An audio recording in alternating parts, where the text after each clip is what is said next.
நம்ம சேனலேருந்து தொடர்ந்தாப்பில் நீங்கள் வீடியோக்களை பார்க்க நினச்சிங்கன்னா இதுவரை நம்ம சேனலை சப்ஸ்கிரைப் பண்ணுங்க. சப்ஸ்கிரைப் பண்ணிங்க. கீழே பெல் சிம்பிள் இருக்கும், அதையும் கிளிக் பண்ணிங்க. சரி, வாங்க நம்ம வீடியோக்குள்ளே போகலாம். வணக்கம் நண்பர்களே. காலையில் எழுந்து எப்பொழுதும் போல அலுவலகம் செல்ல தயாராகி கொண்டிருந்தான் சேகர். அவனுடைய மனைவி கோமதி இன்று கணவருக்கு பிடித்த உணவை தயார் செய்ய வேண்டும் என்பதற்காக மிக வேகமாக சமைத்து கொண்டிருந்தாள்.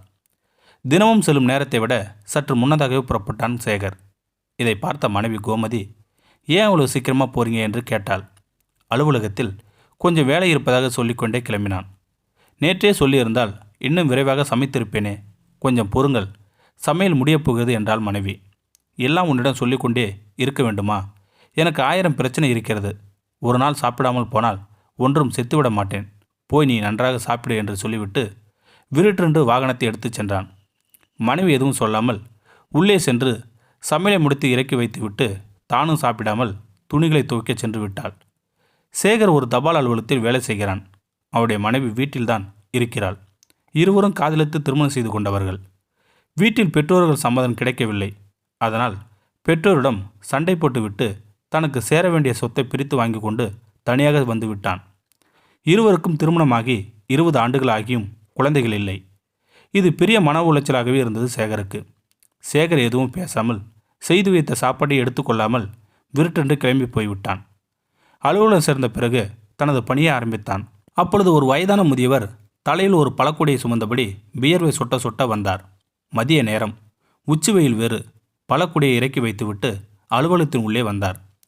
தனது சட்டைப்பையில் இருந்த பணத்தை எடுத்து மேசையில் வைத்தார். பணம் அவரது வியர்வையில் நனைந்திருந்தது. இதை கண்ட சேகருக்கு ஒரே ஆச்சரியம். இவ்வளவு வயதான காலத்திலும் யாருக்காக இப்படி உழைக்கிறார் என்று அதை மனதில் வைத்து கொண்டே, உங்களுக்கு நான் என்ன உதவி செய்ய வேண்டும் ஐயா என்றவரிடம் வினாவினான் சேகர். அந்த முதியவர் கடந்த மாதம் பணம் அனுப்பிய ரசீதை காண்பித்து, இதே முகவரிக்கு பணம் அனுப்ப வேண்டும் என்று சொல்லிவிட்டு அதோடு ஒரு கடிதத்தை கொடுத்தார். அந்த ரசீதை கண்ட சேகருக்கு ஒரே அதிர்ச்சி. அது ஒரு முதியோர் இல்லத்தின் முகவரி. நீங்கள் யாருக்கு பணம் அனுப்புகிறீர்கள்? எதற்காக? உங்கள் மனைவிக்காக என்றான். தம்பி, நான் இருக்கும்போது என் மனைவி அப்படி விட்டு விடுவேனா என்று சற்று கம்பீரமாக அந்த முதியோர் சொன்னார். நான் இந்த முதியோர் இல்லத்திற்கு கடந்த 10 ஆண்டுகளாக பணம் அனுப்புகிறேன். இன்று வரை யாரும் இந்த கேள்வி கேட்டதில்லை. முதல் முறையாக நீங்கள் கேட்டது எனக்கு ஆச்சரியமாக இருக்கிறது. சற்று உற்சாகமாக சொல்ல ஆரம்பித்தார் அந்த முதியவர். எனக்கு திருமணமாகி 40 ஆண்டுகள் ஆகின்றன. என் மனைவி என் கூட தான் இருக்கிறாள். எங்களுக்கு குழந்தைகள் இல்லை. என் மனைவிக்கு வாய் பேச முடியாது.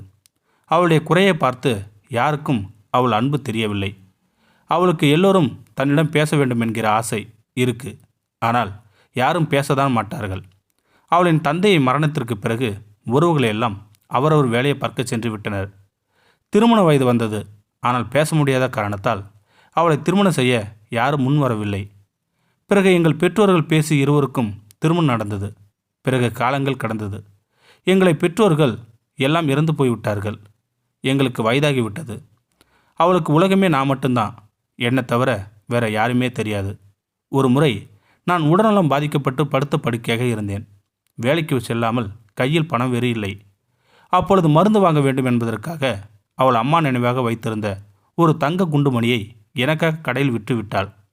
பிறகு அந்த பணத்தை கொண்டு வந்து மருத்துவரிடம் சென்று என் கணவனை எப்படியாவது காப்பாற்றுங்கள் என்று வாய் பேச முடியாத நிலையிலும் செய்கையை காண்பித்து மருத்துவரிடம் கெஞ்சி புழுவாக துடித்து போய்விட்டாள் என்று சொன்னவர் கண்கள் இரண்டும் சிவந்து போய்விட்டது.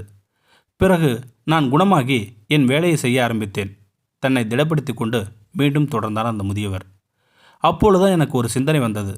ஒருவேளை எனக்கு முன்பு அவள் இறந்து விட்டால் பரவாயில்லை. கடைசி வரை அவளை பார்த்து கொண்டே மனநிறைவு இருக்கும். ஆனால் அவளுக்கு முன்பே எனக்கு இறப்பு வந்தால் என் மனைவின் நிலை என்னவாகும் என்று. அதற்கு தான் இந்த பணம். ஒவ்வொரு மாதமும் ஒரு தொகையை அனுப்பி விடுவேன். அதில் பாதி அந்த முதியோர் இல்லத்தில் கணவன் இல்லாமல் இருக்கும் மற்றவர்களுக்கு, மீதி பாதி தொகையை என் மனைவிக்காக சேர்த்து வைத்து கொண்டு இருக்கிறேன். அந்த பணத்தோடு ஒரு கடிதமும் கொடுத்தேன் அல்லவா, அதை திறந்து படித்து பாருங்கள் தம்பி என்றார். சேகர் நெஞ்சில் ஒரு உறுத்தல். கைகள் நடுங்கியபடியே கடிதத்தை பிரித்து பார்த்தான். அவன் கண்கள் இரண்டும் கலங்கியபடி இருந்தது. அதில், நானும் என் மனைவியும் நலமாக உள்ளோம். இந்த மாதம் என்னால் இயன்ற தொகையை அனுப்பியுள்ளேன். அடுத்த மாதம் இதேபோல் கடிதம் பணமும் வரவில்லை என்றால் நான் இறந்து போயிருப்பேன். நீங்கள் வந்து என் மனைவியை அழைத்துச் சென்று பத்திரமாக குழந்தை போல் கடைசி வரை பார்த்து கொள்ளுங்கள். இதுவே என் கடைசி ஆசை என்று எழுதியிருந்தது. இதை படித்த சேகருக்கு நெஞ்சில் பாரம் கூடியது. கைகள் நடுங்க ஆரம்பித்தது. கலங்கிய கண்களோடு அந்த முதியவரை பார்த்தேன். மனைவி மீது இவ்வளோ அன்பு வைத்திருக்கிறீர்கள். உங்களுக்கு ஒரு குழந்தையும் கொஞ்சம் சொத்தும் இருந்திருந்தால் இன்னும் எவ்வளோ நன்றாக இருக்கும்.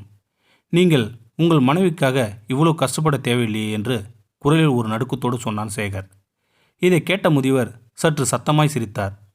என் மனைவி நம்பி வந்தது என்னை தான், சொத்தையோ அல்லது பிள்ளையோ அல்ல.